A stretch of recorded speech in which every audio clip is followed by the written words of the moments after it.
outrageous, blasphemous, and provocative. These are some adjectives that you would not expect for a spiritual guru, yet they seem apt for UG Krishnamurti. He cannot be classified as a spiritual guru per se, for he himself criticized these gurus and called them farce for their acquired followers in order to satisfy their egotistical desires. He's sort of an enigma because he had minimal public appearances, he did not maintain any journal, or did not write commentaries about living. He unequivocally emphasized that his philosophy is not a teaching, for a teaching implies a method, a technique, a framework to bring about a transformation. But what he says is beyond the sphere of teachability. He said that he existed in the natural state of man. UG was born on 9 July 1918 in Machilipatnam, Andhra Pradesh.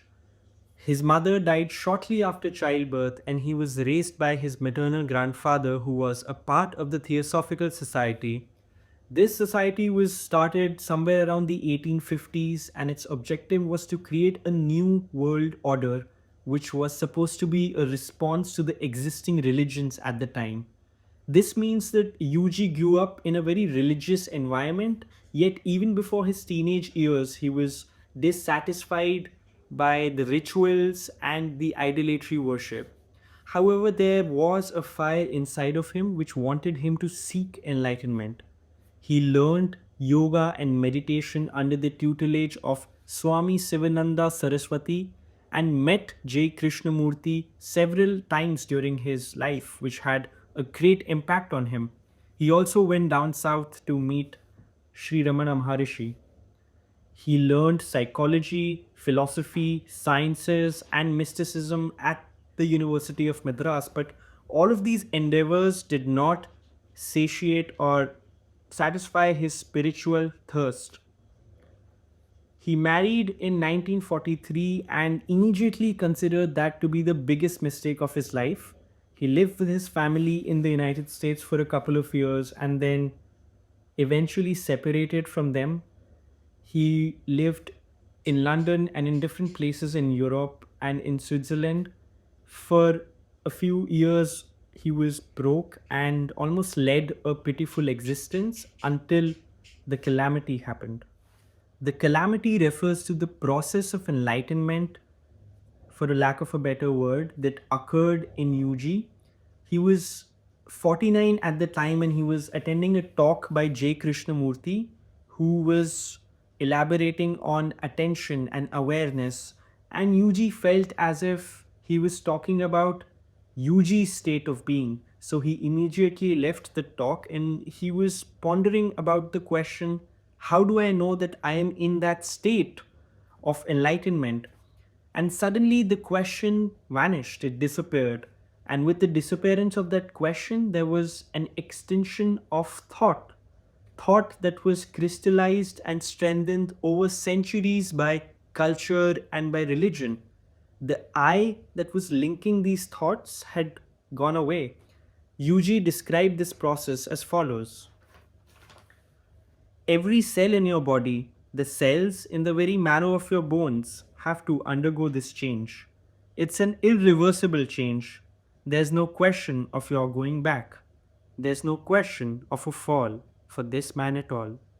Irreversible, an alchemy of sorts. It is like a nuclear explosion, you see. It shatters the whole body. It is not an easy thing. It is the end of the man, such a shattering thing that it blasts every cell, every nerve in your body. I went through terrible physical torture at that moment.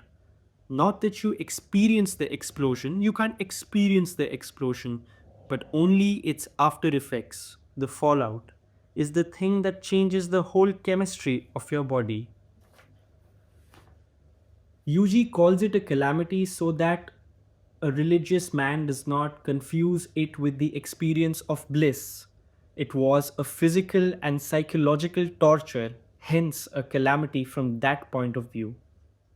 What remained after the calamity for UG was the natural state. This was not a God realized state, a self realized state, or a state of mind. This was not something that could be willed into existence through meditation, chanting, or good moral behaviors. The natural state was the living state, wherein the senses function naturally without the interference of thought. Experience is always thought induced. Hence, this was something which was beyond experience, or any psychedelic experience for that matter. It was not bliss, ecstasy, or any other descriptor.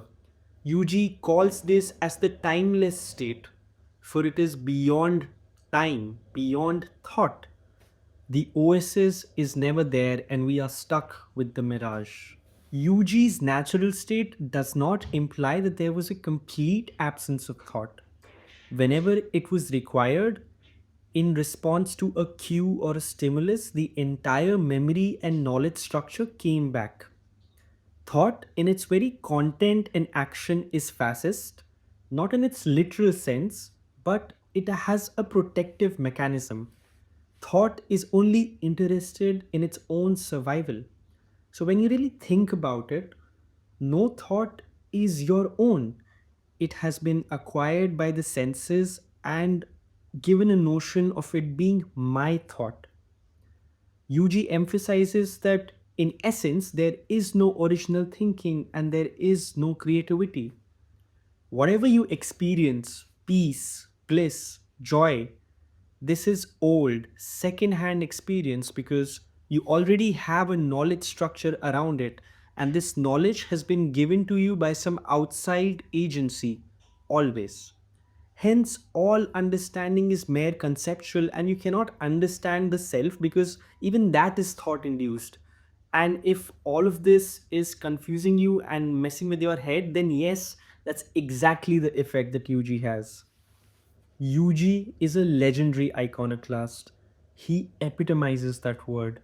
His critique of spiritual authority is so very relevant in these times when so many gurus have been accused of the worst form of authoritarianism, financial fraud, and sexual abuse. There has been a commercialization of spirituality. He maintains that the very search for enlightenment, moksha, or a radical transformation is the greatest cause of suffering. Mahesh Bhatt, the Indian film director, writes in his book that he's always had a phobia of the dark. He couldn't sleep at night, even when at home or in a hotel, and he tried all the methods that had been prescribed by the psychiatrist or a godman, and nothing worked. So he went to UG with his problem, and UG replied that fear, the very fear that the godman or the psychiatrist is trying to get you rid of, is essential for the living organism. And society is trying to monopolize your fear and make profit out of it. If you don't have one fear, you're going to have another fear. The very need to be free from a problem becomes a problem in itself. And his reply did not really solve Mahesh Bhatt's phobia, but he stopped being afraid of the dark, if it makes any sense. There was a Rakshas or a demon who, in his vanity and stupidity, went to Shiva and asked him to give up Parvati to him. Shiva, in a fit of rage, opened his third eye, and out came a monster looking creature that was shaped like a lion, hungry and ferocious. And looking at that creature, the demon was frightened and he asked Shiva for forgiveness. Shiva forgave him and that demon fled, but that creature still remained there and he said that you have asked me to appear, I have come and now I'm hungry. What do I eat? Shiva knew that no food could satisfy his hunger, so he replied by saying, eat yourself. And that creator started devouring himself, eating on his own flesh and bones. He started with his tail, then his legs, then his stomach, hands, neck, until only the head remained. This is the image of life living on itself. which is why Kirti is carved at the entrance of Hindu temples and Buddhist shrines. It is believed to feed on negative energy and maintain the piety of the place. This metaphor evokes the effect that UG has on people. Eat yourself, but the twist here is that you start with the head and you keep the body.